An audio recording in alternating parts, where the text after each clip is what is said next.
ఇండియాలో ఇప్పటి వరకు సెంట్రల్ స్టేట్ రిలేషన్స్ గురించి రికమెండేషన్స్ చేయడం కోసం 5 టైప్స్ ఆఫ్ కమిషన్స్ ఆర్ కమిటీస్ని ఏర్పాటు చేసింది. అందులో ఫస్ట్ వన్ 1966లో ఏర్పాటు చేసిన ఏఆర్సీ అంటే అడ్మినిస్ట్రేటివ్ రిఫార్మ్స్ కమిషన్. దీనికి chairman Morarji Desai. And second ఏఆర్సీని 2005లో అపాయింట్ చేశారు. దీని chairman Veerappa Moily. And third one Rajamannar committee.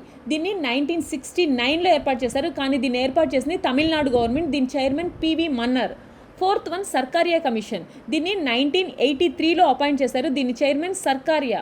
Fifth one Punchhi కమిషన్ని 2007లో ఏర్పాటు చేశారు. దీని చైర్మన్ మదన్ మోహన్ పూంచి. ఫస్ట్ 1966లో ఏర్పాటు చేసిన ఏఆర్సీ, ఇది ఇండియాస్ యొక్క పబ్లిక్ అడ్మినిస్ట్రేషన్ని రివ్యూ చేయడం కోసం ఏర్పాటు చేసింది. దీని మెయిన్ రికమెండేషన్స్ కరప్షన్ని రెడ్యూస్ చేసి ఇండియన్ గవర్నమెంట్ యొక్క ఎఫిషియన్సీని పెంచడం. సెకండ్ ఏఆర్సీని 2005లో ఏర్పాటు చేశారు.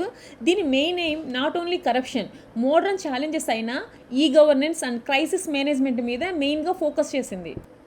అండ్ నెక్స్ట్ రాజ్మన్నార్ కమిటీని 1969లో తమిళనాడు గవర్నమెంట్ ఏర్పాటు చేసింది. దీన్ని ఏర్పాటు చేసిన ఇండియన్ గవర్నమెంట్ కాదు, తమిళనాడు గవర్నమెంట్. దీన్ని ఏర్పాటు చేయడానికి మెయిన్ ఇంటెన్షన్ సెంట్రల్ స్టేట్స్ రిలేషన్స్లో రిఫార్మ్స్ని తీసుకొచ్చి స్టేట్స్కి మోర్ అటానమీని ప్రొవైడ్ చేయడం.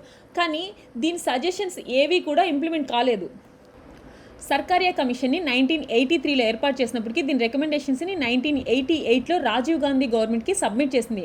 సర్కారియా కమిషన్ రికమెండేషన్స్ బేస్డ్గానే ఇండియాలో ఆర్టికల్ 263 కింద ఇంటర్ స్టేట్ కౌన్సిల్ని 1990లో ఏర్పాటు చేశారు. అంతేకాకుండా సర్కారియా కమిషన్ ఆర్టికల్ 356 కింద ఉన్న రాష్ట్రపతి పాలనని ఓన్లీ కాన్స్టిట్యూషన్ బ్రేక్ డౌన్ అయినప్పుడు మాత్రమే, ఎమర్జెన్సీ సిచ్యువేషన్స్లో మాత్రమే విధించాలి, మిస్యూజ్ చేయకూడదు అని సజెస్ట్ చేసింది.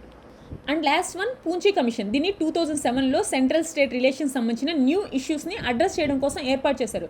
పూంచి కమిషన్ యొక్క మెయిన్ రికమెండేషన్ ఇంటర్ స్టేట్ కౌన్సిల్ని స్ట్రెంథెన్ చేయడం. అంతేకాదు ఆర్టికల్ 356 కింద స్టేట్స్లో ప్రెసిడెంట్ రూల్స్ని విధించినప్పుడు గవర్నర్స్కున్న డిస్క్రిటరీ పవర్స్ని తగ్గించాలి అని కూడా పూంచి కమిషన్ రికమెండ్ చేసింది.